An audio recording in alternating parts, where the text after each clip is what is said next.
నమస్కారం. ఇవాళ world epilepsy day. ఈ సందర్భంగా చెట్టంత మనిషిని నిట్ట నిలువున కుప్పకూల్చే మూర్ఛ వ్యాధి అసలు ఎందుకు వస్తుంది? మూర్ఛలకు కారణాలు, చికిత్స, పరిష్కార మార్గాల గురించిన ప్రత్యేక కథనంతో మీ ముందుకు వస్తుంది నేటి సుఖీభవ. మూర్ఛ వ్యాధి మెదడులో పెను విస్ఫోటనంలా విరుచుకుపడుతుంది. చెట్టంత మనిషిని సైతం లిప్తపాటులో కుప్పకూలుస్తుంది, కాసేపు నిర్వీర్యం చేస్తుంది. అందుకే మూర్ఛ వ్యాధి అంటే ఇప్పటికీ మనలో చాలా మందికి భయమే. దీనికి తోడు మూర్ఛలపై ప్రచారంలో ఉన్న నమ్మకాలు ఈ జబ్బును ఒక భూతంలా చూపెడుతున్నాయి. అయితే ఇవాళ ఆధునిక వైద్యంలో అందుబాటులోకి వచ్చిన అనేకమైన అధునాతన చికిత్సలు, మందుల సాయంతో మూర్ఛ వ్యాధిని చక్కగా అదుపులో ఉంచుకోవచ్చు. మూర్ఛ వ్యాధి గురించిన పూర్తి వివరాల్ని ఇప్పుడు తెలుసుకుందాం.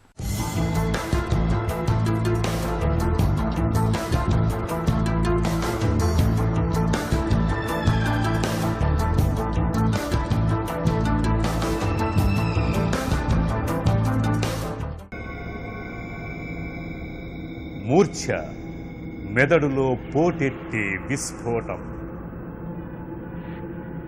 నరాల్లో జ్వలించే కల్లోలం,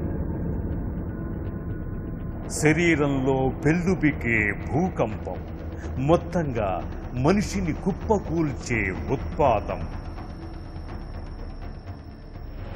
చెత్తంత మనిషిని సైతం లిప్తపాటులో కుప్పకూల్చే ఈ మూర్ఛ దెబ్బకు దేహమంతా కరెంటు షాకు కొట్టినట్టు విలవిల్లాడిపోతుంది.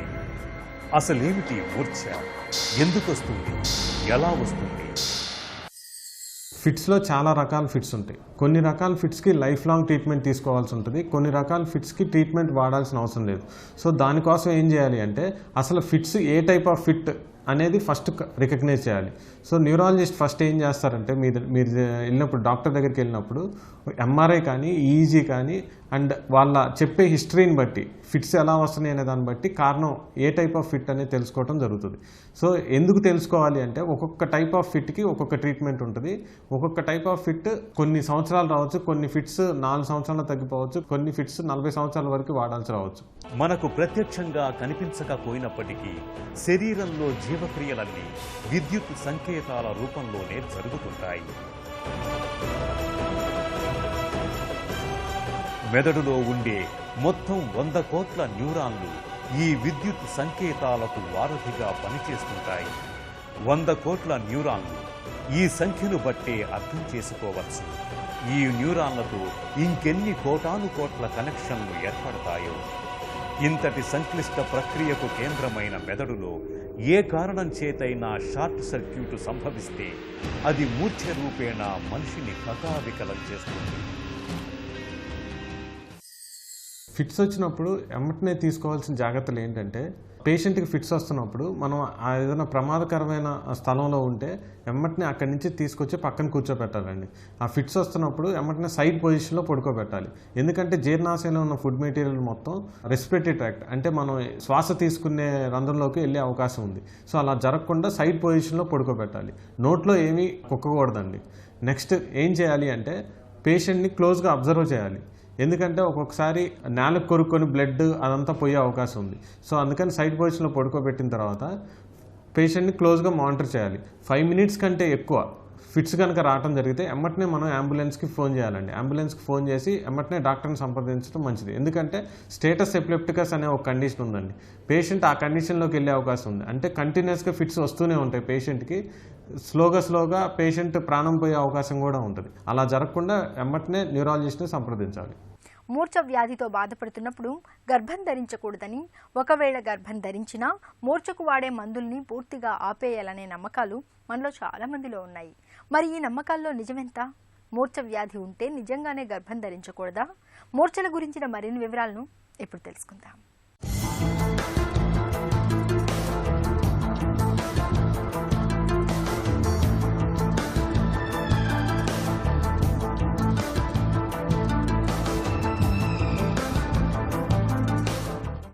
కాళ్ళు, చేతులు కొట్టుకోవటం, ఆపై స్పృహ కోల్పోవటం, ఈ లక్షణాల్నే చాలామంది మూర్ఛలుగా భావిస్తారు. అయితే విచిత్రంగా ప్రవర్తించటం, కొయ్యబొమ్మల్లా స్తంభించిపోవటం, నడుస్తూ పడిపోవటం, శరీరంలో చిన్న చిన్న జర్క్స్ రావటం, ఇవన్నీ కూడా ఫిట్స్ లక్షణాలే అంటారు డాక్టర్లు. చాలామంది ఈ లక్షణాలను గుర్తించలేకపోతుంటారు. దీంతో మూర్ఛ వ్యాధి ఉన్నప్పటికీ చాలామంది అసలే జబ్బు లేనట్లుగా గడిపేస్తుంటారు. ఇక మూర్ఛ వ్యాధిపై నేటికి మన సమాజంలో అనేకమైన అపోహలు ప్రచారంలో ఉన్నాయి. ఫిట్స్లో కొన్ని రకాల టైప్స్ ఉంటాయండి. అంటే ఆబ్సెంట్ సీజర్స్ అని, మయోక్లోనిక్ సీజర్స్ అని, జువెనైల్ మయోక్లోనిక్ ఎపిలెప్సీ అని, టోనిక్ క్లోనిక్ సీజర్స్ అని. సో కొన్ని రకాల సిండ్రోమిక్ డయాగ్నోసిస్ ఉన్న వాటికి మాత్రమే ట్రీట్మెంట్ ఇవ్వాలండి. సో అన్ని రకాల ఫిట్స్కి ట్రీట్మెంట్ ఇవ్వాల్సిన అవసరం లేదు. సో కొంతమందికి చాలా అపోహలు ఉంటాయి. 2 సంవత్సరాల వరకే ఫిట్ ట్రీట్మెంట్ ఇవ్వాలని, కొంతమందికి లైఫ్ లాంగ్ ట్రీట్మెంట్ ఇవ్వాలని. సో అది ఎలా డిసైడ్ చేస్తామంటే అండి, ఒక పర్సన్కి మనం ట్రీట్మెంట్ ఇచ్చినప్పుడు ఒక 5 సంవత్సరాలు అట్లీస్ట్ 5 సంవత్సరాల వరకు మెడికల్ ట్రీట్మెంట్లో ఉన్నప్పుడు ఫిట్స్ రాకపోతే మనం ట్యాబ్లెట్స్ ఆపేయడానికి ట్రై చేయాలండి. అది కూడా ఒకేసారి ట్రీట్మెంట్ ఆపకూడదండి. అట్లీస్ట్ మనం స్లోగా ఆ పర్టికులర్ ట్యాబ్లెట్ని స్లోగా తగ్గించుకుంటూ రావాలండి. ఒకేసారి ఆపకూడదు. ఓవర్ 3 months స్లోగా ట్యాపర్ చేసి ఆపేయాలండి. అప్పుడే మనం ఫిట్స్ ట్రీట్మెంట్ ఆపటం జరుగుతుంది. నెక్స్ట్ కొంతమందికి ఏంటంటే కొన్ని టైప్ ఆఫ్ ఫిట్స్ ఉన్నాయండి. జువెనైల్ మయోక్లోనిక్ ఎపిలెప్సీ అని, ఇది ముఖ్యంగా ఆడవాళ్ళలో ఎక్కువ వస్తూ ఉంటుందండి. అలాంటి వాళ్ళకి లైఫ్ లాంగ్ ట్రీట్మెంట్ ఇవ్వాల్సి ఉంటుంది. కొంతమందికి బ్రెయిన్లో స్ట్రక్చరల్ అబ్నార్మాలిటీ ఉంటుందండి. అలా ఉన్న స్ట్రక్చరల్ అబ్నార్మాలిటీ అంటే బ్రెయిన్లో నార్మల్గా డెవలప్ అవ్వకుండా కొంచెం చిన్నప్పటి నుంచే జెనెటిక్ ప్రాబ్లమ్స్ కానీ జెనెటికల్ అబ్నార్మాలిటీ ఉన్నప్పుడు వాళ్ళకి టాబ్లెట్స్ ఆపితే ఫిట్స్ వచ్చే అవకాశం ఉంటుంది. సో అలాంటి పక్షంలో మనం ఏం చేయాలంటే వాళ్ళకి లైఫ్ లాంగ్ ట్రీట్మెంట్ కంటిన్యూ చేయాలి. పిడుగుపాటు, అనూహ్యమైన వేగంతో విరుచుకుపడే విద్యుత్ ప్రవాహం, మూర్ఛలు కూడా సరిగ్గా ఈ పిడుగుపాటుని పోలి ఉంటాయి. మెదడులో పిడుగులా విరుచుకుపడే ఈ మూర్ఛలు పసిపిల్లల నుంచి స్త్రీలు పెద్దల దాకా అందరిలోనూ కనిపిస్తుంటాయి. ఇలా సంభవించే మూర్ఛలు దాదాపు 100 రకాలు ఉంటాయంటే ఆశ్చర్యం కలుగక మానదు. అయితే ఈ మూర్ఛలకు అసలు కారణమేంటనే విషయం తెలుసుకోవటం అత్యంత ప్రధానం. ఫిట్ ఒకసారి వచ్చినా మందులు వాడాలా వద్దా అని చాలామందికి అపోహ ఉంటుందండి. ఫిట్ ఒకసారి వచ్చినా ఎవరిలో వాడాలి అంటే, లేదంటే కొంతమందికి బస్ డ్రైవర్ కానీ లేదంటే ట్రైన్ డ్రైవర్స్ కానీ వాళ్ళకి ఒక్కసారి ఫిట్ వచ్చినా వాడాల్సిందే అండి. లేదంటే ఎల్డర్లీ ఇండివిజువల్స్ అంటే మోర్ దెన్ 70 years ఉన్న వాళ్ళకి ఒక్కసారి ఫిట్ వచ్చినా మళ్ళీ ఒకసారి ఫిట్ వస్తే వాళ్ళకి ఫ్రాక్చర్లు అయ్యే అవకాశం ఉంటుంది. సో ఆ రిస్క్ పేర్ చేయలేము కాబట్టి కంపల్సరీ అలాంటి వాళ్ళకి ఒక్కసారి ఫిట్ వచ్చినా వాడాల్సి ఉంటుందండి.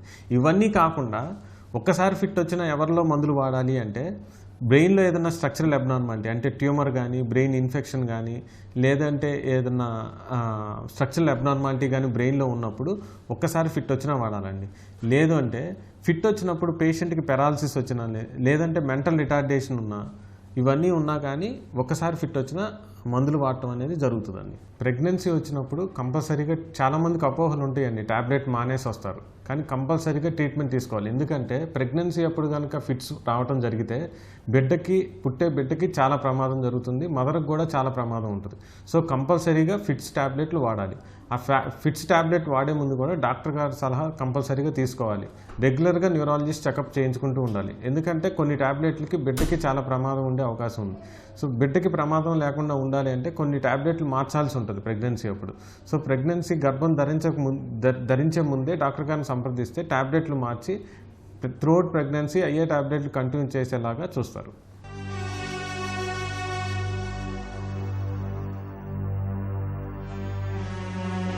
ప్రవర్తన, భావోద్వేగాలు, శారీరక కదలికలు, మూర్ఛల వల్ల ఈ మూడింటిలో అనూహ్యమైన మార్పులు కనిపిస్తుంటాయి. మూర్ఛ తెచ్చిపెట్టే ఈ మార్పుల్ని సరిగా పసిగట్టలేకపోతే దయ్యం పట్టిందనో, లేకపోతే చేతబడి చేశారనో, లేదంటే దేవత ఆవహించిందనో ఇలా అనేక రకాలుగా పొరపడే అవకాశం ఉంది. అంతెందుకు, మూర్ఛ బాధితులు ఉద్యోగాలు చేయలేరని, పెళ్లిళ్లు చేసుకోకూడదని, గర్భం ధరించకూడదని కూడా 1.25 లక్ష కాలం చెల్లిన భావనలు ఇంకా చలామణిలో ఉన్నాయి. ఫిట్స్ వచ్చినప్పుడు చాలామందికి చేతుల్లో తాళం పెట్టేయటం కానీ లేదంటే వాళ్ళని చీపురుతో కొట్టడం కానీ, కొంతమంది కాలుస్తారు కూడా. ఇవన్నీ చాలా తప్పండి. ఎందుకంటే చాలామందికి తెలియని నిజం ఏంటంటే తాళాలు చేతిలో పెట్టినా పెట్టకపోయినా చాలామందికి ఫిట్స్ 2 నిమిషాల్లో కంట్రోల్ అవటం అనేది జరుగుతుంది.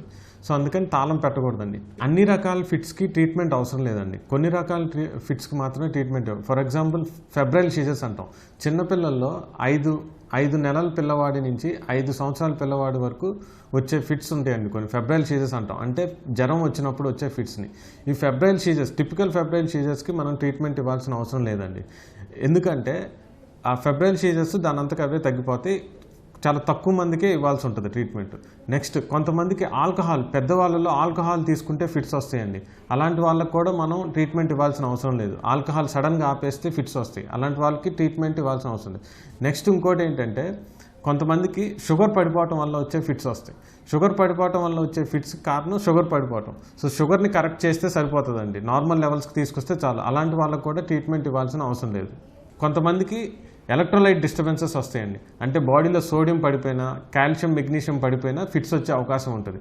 అలాంటి వాళ్ళకు కూడా మనం కాల్షియమో మెగ్నీషియమో సోడియమో కరెక్ట్ చేస్తే సరిపోతుంది, కానీ వాళ్ళకి ట్రీట్మెంట్ ఇవ్వాల్సిన అవసరం లేదు. సో ట్రీట్మెంట్ మనం ఎవరికి ఇవ్వాలి అంటే వాళ్ళకి కొంతమందికి పక్షవాతం వచ్చినా, లేదంటే ఫోకస్ అంటే బ్రెయిన్లో ఇన్ఫెక్షన్ ఉన్నా, బ్రెయిన్లో ట్యూమర్ ఉన్నా, ఇలాంటి వాళ్ళకి మాత్రమే ఫిట్స్కి ట్రీట్మెంట్ ఇవ్వాల్సిన అవసరం. ఒకసారి మూర్ఛ వ్యాధి బారిన పడితే ఇక జీవితాంతం మందులు వాడాలనే నమ్మకం మనలో చాలా మందిలో కనిపిస్తుంది. మరి ఈ నమ్మకంలో నిజమెంత? మూర్ఛ వ్యాధికి జీవితాంతం మందులు వాడాల్సిందేనా? మూర్ఛ వ్యాధికి చికిత్స, మందుల వాడకం గురించి ఇప్పుడు తెలుసుకుందాం.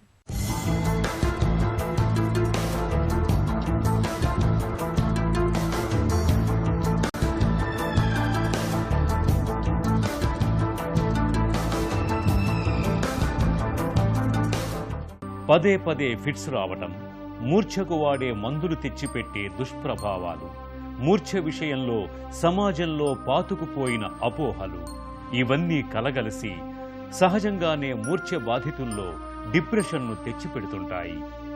ఇక స్త్రీలలో మూర్ఛ వ్యాధి ఉంటే డిప్రెషన్ వచ్చే అవకాశం మరీ ఎక్కువ.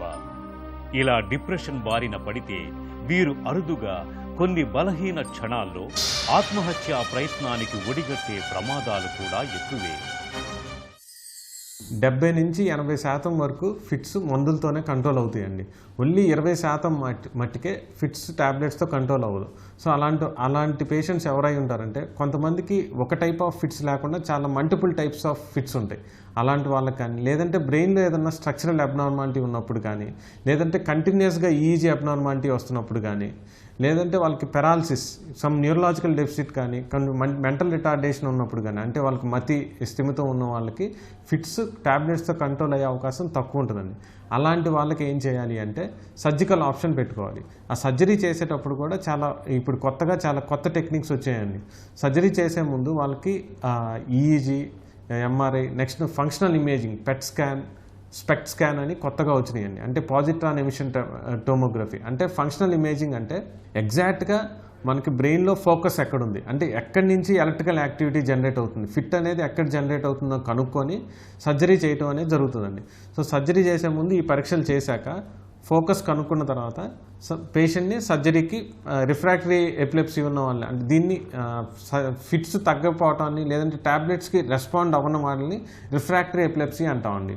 ఈ సర్జరీ చేసే ముందు కూడా మనం ఏం చేస్తామంటే న్యూరాలజిస్ట్ని కలిసినప్పుడు కొన్ని పరీక్షలు చేయించుకోవాలండి. ఎందుకంటే ఎగ్జాక్ట్గా ఏ ఫోకస్ నుంచి ఫిట్ వస్తుందో మనం రికగ్నైజ్ చేయాలి. సో దానికి చేసే ముందు ఏం చేస్తారంటే న్యూరాలజిస్ట్, పర్టికులర్ ఎపిలెప్టాలజిస్ట్ ఏం చేస్తారు అంటే ఫస్ట్ ఈఈజీ అని చేయించుకోవాలండి. తర్వాత వీడియో ఈజీ, అంటే కంటిన్యూస్గా 2 to 3 days మనం వీడియో ఈజీ అనేది చేయటం జరుగుతుంది. అంటే వీడియో పెట్టి పేషెంట్కి సీజర్స్ వచ్చేలాగా చేయటం మనం ట్యాబ్లెట్స్ విత్డ్రా చేసి. నెక్స్ట్ ఏం చేయాలి అంటే ఫంక్షనల్ ఇమేజింగ్ అని ఉందండి, కొత్తగా వచ్చినాయి. ఏంటంటే పెట్ స్పెక్ట్ ఇమేజింగ్ అని ఉన్నాయి. ఫంక్షనల్ ఇమేజింగ్లో మెయిన్ ఉద్దేశం ఏంటి అంటే కరెక్ట్గా ఎగ్జాక్ట్గా ఏ ఫోకస్ నుంచి, ఏ పార్ట్ ఆఫ్ ద బ్రెయిన్ నుంచి మనకి ఫిట్స్ వస్తున్నాయో కనుక్కుంటారండి ముందు. అప్పుడు ఏ పార్ట్ నుంచి వస్తున్నాయో ఆ పార్ట్ని తీసేయటం అనేది జరుగుతుంది. ఫర్ ఎగ్జాంపుల్ మోస్ట్ కామన్గా చేసే సర్జరీ ఏంటంటే అండి టెంపరల్ లోబ్ సీజర్స్ అని ఉన్నాయి. ఈ టెంపరల్ లోబ్ సీజర్స్ అంటే బాడీలో మన బ్రెయిన్లో చాలా లోబ్స్ ఉంటాయండి. Frontal lobe, temporal lobe, parietal lobe, occipital lobe అని. ఈ టెంపరల్ లోబ్ నుంచి వచ్చే సీజర్స్కి మాత్రం సర్జరీ చాలా బెస్ట్ రిజల్ట్స్ ఉంటాయండి. అలాంటప్పుడు ఏం చేస్తారంటే టెంపరల్ లోబెక్టమీ, అంటే ఏ పార్ట్ నుంచి, టెంపరల్ లోబ్ నుంచి వచ్చే పార్ట్ని తీసేస్తారు. దాన్ని టెంపరల్ లోబెక్టమీ అంటాం. అలాగే కొన్ని సర్జరీస్ ఉన్నాయండి, అమిగ్డలో హిప్పోక్యాంపెక్టమీ అని. అంటే అమిగ్డలా హిప్పోక్యాంపస్ నుంచి సీజర్ జనరేట్ అయితే ఆ పార్ట్ని తీసేయటం అనేది జరుగుతుంది. నెక్స్ట్ కొన్ని సర్జరీస్ ఏంటంటే particular part of the brain నుంచి ఫిట్స్ రావటం అనేది జరుగుతుంది. దాన్ని ఆ లీజన్ని తీసేయటం జరుగుతుంది. దాన్ని లీజనెక్టమీ అంటాం. ఇవి కొంచెం సింపుల్గా అయిపోయే సర్జరీస్ అండి. కొన్ని సర్జరీస్ ఏంటంటే హెమిస్ఫియరెక్టమీ, సబ్పైల్ రిసెక్షన్ అని, ఈ 2 సర్జరీస్ కూడా చేయటం అనేది జరుగుతుందండి. ఇవన్నీ కాకుండా కొంతమందికి సర్జరీస్ చేయలేని పక్షంలో వేగల్ నర్వ్ స్టిమ్యులేషన్ అనే టెక్నిక్ కూడా ఉందండి. ఇవి కొంతమందిలో మాత్రమే ఉపయోగపడుతుంది. ఇది కూడా సర్జికల్ ఆప్షన్లో ఒక టెక్నిక్. మూర్ఛలనేవి పెద్ద ప్రమాదకరమైన సమస్యేమి కాదు. పైగా అదేమీ జీవితాన్ని దుర్భరం చేసే సమస్య కూడా కాదు. అయితే దాని చుట్టూ అల్లుకున్న అపోహలు మాత్రం అందరినీ భయపెడుతుంటాయి. మందులు వాడుకుంటూ ఆహారం, నిద్ర, వ్యాయామం విషయాల్లో శ్రద్ధ తీసుకుంటే ఫిట్స్ అనేవి పెద్దగా ఆందోళన కలిగించే సమస్య కాదు. ఇంట్లో ఉంటారు గృహిణులు, వంట చేస్తుంటారు, మంట ఉంటుంది, ఫిట్ వచ్చిందనుకోండి వాళ్ళకు నిప్పంటుకుంటుంది. ఎందుకంటే వాళ్ళు కంట్రోల్లో ఉండరు కాబట్టి బట్టలకు నిప్పంటుకుని కాలిపోయే అవకాశం ఉంటుంది. చాలాసార్లు జరిగింది కూడా.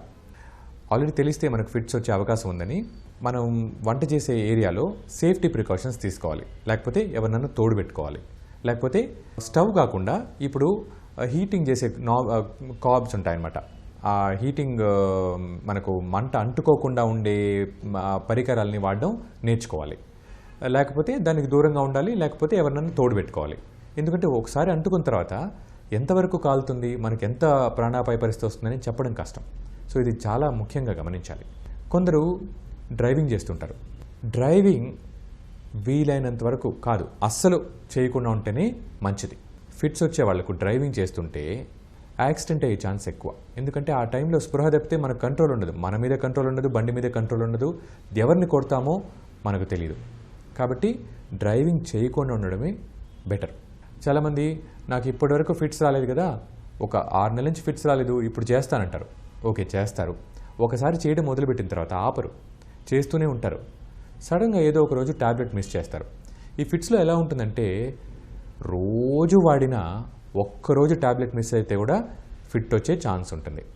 ఎలాగైతే మనం రోజు అన్నం తింటాం, భోంచేస్తాం, ఒక్కరోజు మనం భోంచేయడం మిస్ అయితే ఆకలిస్తుంది కదా, ఈ ఫిట్ పరిస్థితి కూడా అలాగే. రోజు ట్యాబ్లెట్స్ వేసుకున్నా ఒక పూట మిస్ అయితే కూడా ఫిట్ వచ్చే అవకాశం ఉంటుంది. మనకు ఆ రోజు డ్రైవింగ్ చేస్తాం, ఎందుకంటే రోజు అలవాటైపోయింది, మాకేం కాలేదు కదా, బాగా ధైర్యం ఉంటుంది. సో అలవాటైనట్లే మనం డ్రైవింగ్ చేస్తూ ఉంటాం. చేసేటప్పుడు ఫిట్ వచ్చిందనుకోండి మనం ఏం చేయగలుగుతాం? అందుకని దీన్ని అవాయిడ్ చేయండి, డ్రైవింగ్ చేయకూడదు. ఈత కొట్టడం ఎలా ఉంటుందంటే చాలామందికి ఇష్టం. నా దగ్గరికి చాలామంది పిల్లలు వస్తుంటారు ఫిట్స్తో, చిన్నపిల్లలు. వాళ్ళకి ఈత కొట్టడం అంటే చాలా మజా. పేరెంట్స్ని అడుగుతుంటారు, నాకు ఇప్పటివరకు ఏం లేదు కదా, నేను ఈత కొడతానంటారు. ఈత కొట్టేటప్పుడు నేను పర్సనల్గా చూశాను, డాక్టర్ నా కలీగ్ ఈత కొడుతుండి ఫిట్ వచ్చి మునిగిపోయారనమాట. సో ఈత వద్దు, ఈత డ్రైవింగ్ అసలు వద్దు. ఇంకొకటి, చాలామందికి ఒక క్వశ్చన్ అడుగుతుంటారన్నమాట, ఆల్కహాల్ తీసుకోవచ్చా అని. ఆల్కహాల్ వల్ల ఏమవుతుందంటే, ఒకటి, ఆల్కహాల్ వల్లనే ఫిట్స్ వచ్చే అవకాశం ఉంటుంది. ఆల్కహాల్ తాగినప్పుడు మనకు కంట్రోల్ ఉండదు. ఆల్కహాల్ రోజు తీసుకుని ఒకరోజు మిస్ అయితే ఫిట్ వస్తుంది. అంత మాత్రం నేను మీరు ఆల్కహాల్ రోజు తీసుకోండి, ఒకరోజు కూడా మిస్ అవ్వకుండా అని చెప్పడం లేదు. కానీ ఆ పరిస్థితికి దారితీస్తుంది. రోజు తీసుకుంటారు, ఒకరోజు మిస్ అవుతారు, ఫిట్ వస్తుంది. దాన్ని ఆల్కహాల్ విత్డ్రావల్ సీజర్స్ అంటాము. అరే చూడు, నేను తాగితే రాలేదు, తాగకుండా ఉంటే వచ్చింది అంటారు. అలా కాదు, దానికి ఆల్రెడీ లోపల ప్రైమ్ అయి ఉంటుంది. బ్రెయిన్ని ఒక మొద్దుగా చేసి సడన్గా విత్డ్రా చేసినప్పుడు సడన్గా బ్రైట్ అవుతుంది, అందుకని ఫిట్ వస్తుంది అనమాట. అసలు ఆల్కహాలే తీసుకోకూడదు. ఆల్కహాల్ ఇంకొక చెడ్డ కూడా చేస్తుంది. ఏంటంటే ఆల్కహాల్ వల్ల మందుల ఎఫిషియన్సీ తగ్గిపోతుంది. ఆ ఫిట్స్కి వాడే మందుల ఎఫిషియన్సీ తగ్గిపోతుంది. వాటి పనితనం తగ్గితే ఫిట్ మళ్ళీ వచ్చే అవకాశం ఉంటుంది అనమాట. ఇంకోటి ఏంటంటే ఫిట్స్ మందులు వాడేటప్పుడు వేరే మందులతో కూడా ఇంటరాక్ట్ అవుతాయి. ఓసిపి, ఓరల్ కాంట్రసెప్టివ్ పిల్స్ కానీ, బ్లడ్ థిన్నర్స్ కానీ, చాలా మందులతో ఫిట్స్కి వాడే మందులు ఇంటరాక్ట్ అయ్యి వాటి పవర్ తగ్గడము లేకపోతే ఇంకొక మందు పవర్ తగ్గడము జరుగుతుంది. దీని గురించి తెలుసుకోవాలి, డాక్టర్తో అడిగి తెలుసుకొని ఏది వాడాలి, ఏది వాడకూడదు, ఏ మందు దేనితో ఇంటరాక్ట్ అవుతుంది, ఏ మందు దేనితో కలిస్తే మంచిది కాదు అని తెలుసుకుని దానికి తగ్గట్టు వాడాలి. Socrates, Aristotle, Pythagoras, Alexander the great, Isaac Newton, Tolstoy. ఇలాంటి ఎందరో మహనీయులకు మూర్ఛ వ్యాధి ఉన్నట్లు చరిత్ర చెబుతోంది. అయితే ఈ మూర్ఛ వ్యాధిని గడ్డిపోచలా ఎంచి అనన్య సామాన్యమైన పేరు ప్రఖ్యాతుల్ని సంపాదించిన మహా మనుషులు మన ముందరే ఉన్నారు. ఆధునిక వైద్యం అద్భుత చికిత్సను అందిస్తున్న నేపథ్యంలో మూర్ఛ వ్యాధిని జయించటానికి ఈ మహనీయుల నుంచే స్ఫూర్తిని పొందవచ్చు. ఆధునిక వైద్యంలో మూర్ఛ వ్యాధికి ఇప్పుడు చాలా రకాల చక్కటి మందులు అందుబాటులోకి వచ్చాయి. మనకు కావాల్సిందల్లా అవగాహన మాత్రమే. అర్థం పర్థం లేని అపోహల్ని పక్కన పెట్టి చక్కగా వైద్యం తీసుకుంటే చాలు. మూర్ఛ వ్యాధి నుంచి చక్కగా బయటపడవచ్చు. తిరిగి రేపటి సుఖీభవలో కలుసుకుందాం. సుఖీభవ కార్యక్రమానికి సంబంధించి మీ విలువైన సూచనలు సలహాల్ని వెంటనే మాకు రాయండి. మా చిరునామా Sukhibhava, ETV, Ramoji film city, Hyderabad 501512 లేదా sukhibhava@etv.co.in కు ఈమెయిల్ చేయండి. మీ ఆరోగ్య సంజీవిని సుఖీభవ కార్యక్రమాన్ని ఇప్పుడు యూట్యూబ్ ఆన్లైన్లో www.youtube.com/etv news లింక్ ద్వారా కూడా వీక్షించండి.